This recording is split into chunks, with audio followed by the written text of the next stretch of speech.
చంద్రహాస్ వచ్చి stand up on the bench లేట్గా వచ్చాను, సారీ. కానీ లేటెస్ట్గా వచ్చాను. చెప్పాను కదా, అంటే ఫస్ట్ సినిమా అందరికి ఇంటర్వ్యూలు ఇచ్చుకుంటూ రావడంలో లేట్ అయిపోయింది I'm just kidding. I'm just excited to pulling give all interviews. How are you? Super fine, how are you? Pavani చిన్నప్పుడు ఫ్యాన్ అదంతా తెలిసిపోయింది నాకు. ఓ ఫ్యాన్ పట్టుకుని వేలాడిన సంఘటన, అదే మరియు ఫ్లయింగ్ స్కూల్కి వచ్చి 4 రోజుల్లో తిరిగి వచ్చిన సంఘటన,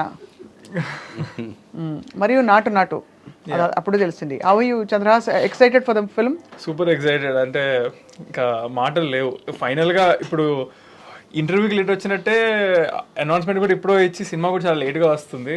సో ఇంకా ఇంత లేట్ అయ్యేసరికి ఎక్కువ ఎక్సైట్మెంట్ ఉంది నాకు కూడా.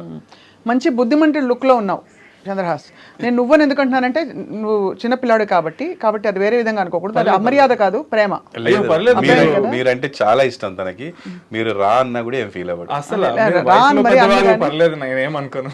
ఎక్కువ కాదులే, కొంచెం డిఫరెన్స్ అంతే. అంటే నాకు తనకి.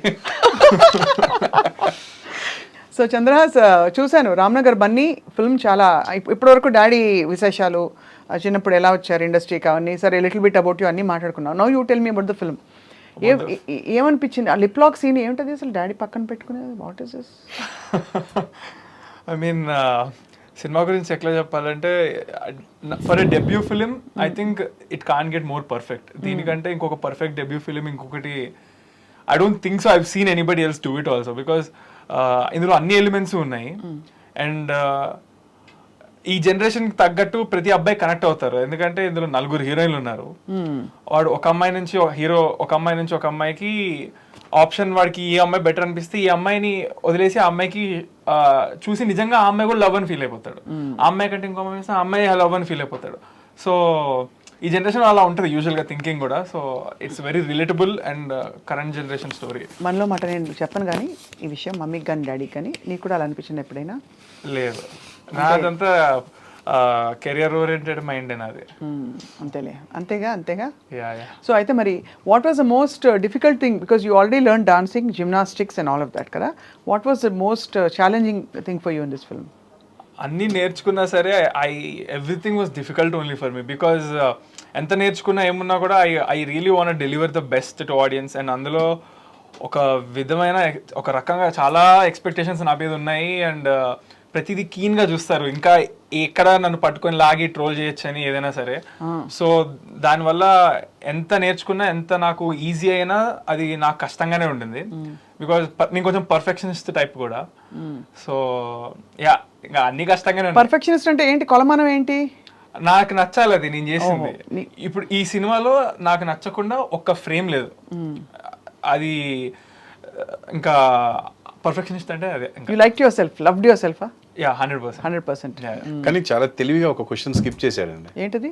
లిప్ లాక్, డాడీ ఉన్నాడు, ఈయనకి ఏం అనిపించింది అది రాగానే టెన్షన్ స్కిప్ చేసి వేరే ఏదో చెప్పుకుంటూ వచ్చాడు. అది ఎలాగో మళ్ళీ అడుగుతాను నేను కూడా తగ్గేదేలే, అర్థమైంది కదా. అంటే వీడు కూడా బన్నీ వెళ్ళండి దగ్గర బన్నీ ఏ కమాన్ అన్నమాట. అంతే, వెరీ గుడ్.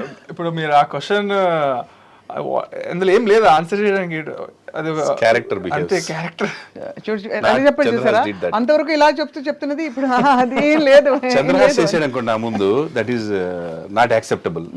రామ్నగర్ బన్నీ చేశాడు, నాకు ఆ క్యారెక్టర్ అది అంతే. కానీ అంటే డిడ్ యూ క్వశ్చన్, అసలు ఏమైనా క్వశ్చన్స్ అడిగి? బికాస్ నాన్నగారు చెప్పడం ప్రకారం ఇదివరకు పాత జనరేషన్ వాళ్ళంటే బుద్ధిగా చేసేవాళ్ళు. ఇప్పుడు అందరూ ఆ కెమెరా అక్కడ ఎందుకు పెట్టాం, ఏంది ఇక్కడ ఎందుకు పెట్టాం, ఇట్లా చేయాలా నేను, అట్లా చేయాలని అడుగుతారు కదా. అట్లా ఏం అడగలేదు. అలా ఏం లేదు. అంటే యాక్చువల్గా ఒకటైతే ఉంటుంది, మా డైరెక్టర్ గారు ఒకటి చెప్తారు, నేను ఒకటి అనుకుంటాను, డాడీ సెట్ ఉంటే డాడీ ఒకటి అంటారు. సో 3 అయితే చేసేస్తానంట. ఫస్ట్ నేను అనుకుంటే చేస్తా, తర్వాత వాళ్ళిద్దరు కావాల్సింది కూడా చేస్తా, తర్వాత ఎడిట్లో చూసుకుందాంలే అనుకొని అట్లా. సో ఎడిట్లో అప్పుడు ఆబ్వియస్లీ ద బెస్ట్ చూస్ చేసుకుంటాం కాబట్టి దాట్స్ హౌ ఇట్ హ్యాపెన్. ఈ ఫిల్మ్లో ఏమన్నా స్టోరీలో, although there is lot of fun, humour, entertainment, there is any take away ఏమన్నా ఉందా? లైక్ మెసేజ్ అని చెప్పను, భారీగా ఉంది మెసేజ్ అంటే, బట్ తీసుకోవాలంటే ఉంటుంది, కానీ లైట్ తీసుకోవడానికి ఉండేటట్టుగా స్కోప్ చాలా ఉంటుంది. సో బట్ తీసుకోవాలంటే ఒక చిన్న మెసేజ్ ఉంటుంది. నీ యాటిట్యూడ్ ఏంటి జనరల్గా about career and life? Light తీసుకోవే, ఏదైతే అయిందని అట్లా గో విత్ ద ఫ్లో. పెద్దగా అసలు ఓవర్ థింక్ ఏది చేయను. అసలు నేను దేని గురించి నేను లైఫ్లో ఏది సీరియస్ తీసుకుందాం. Only thing I take seriously is my profession. అదొక్కటి వచ్చినప్పటికి మాత్రం ఐఎమ్ వెరీ సీరియస్. అది కాకుండా ఏదైనా సరే అసలు it just goes over my head ఇలాగా. అంతేనా? మనకి యాటిట్యూడ్ స్టార్ అయినందుకు ఆ మధ్యలో ఆ ట్రోలింగ్ అది అయినప్పుడు were you upset at any time? అస్సలు యాక్చువల్లీ ఎంజాయింగ్ ఇట్. నేను అప్పుడు కూడా నేను ఎవ్రీ మీమ్ ఆల్మోస్ట్ అన్ని నేను నా స్టోరీ పెట్టేశాను. ఎందుకు పెట్టానంటే నాకు పంపుతున్నారు చాలా మంది, చూస్తున్నావా ఇలా జరుగుతుందని.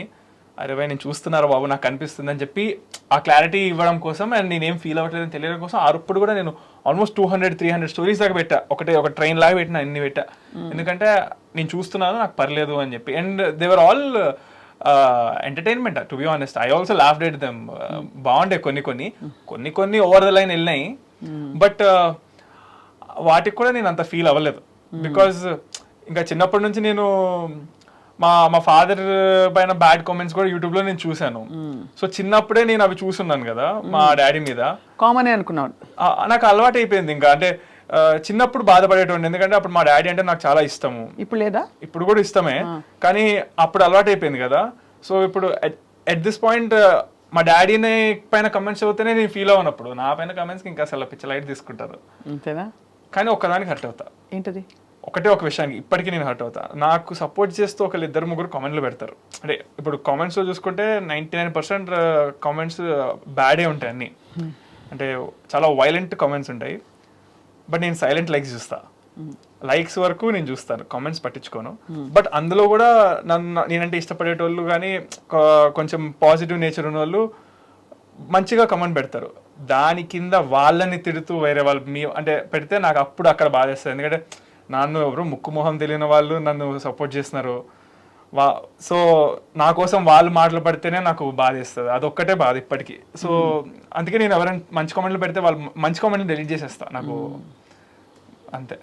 That's a great attitude. అంటే యాక్చువల్లీ లైఫ్ స్కిల్స్ బాగానే వచ్చని చెప్పారు ఇప్పుడు ఇంతవరకు మీ నాన్నగారు.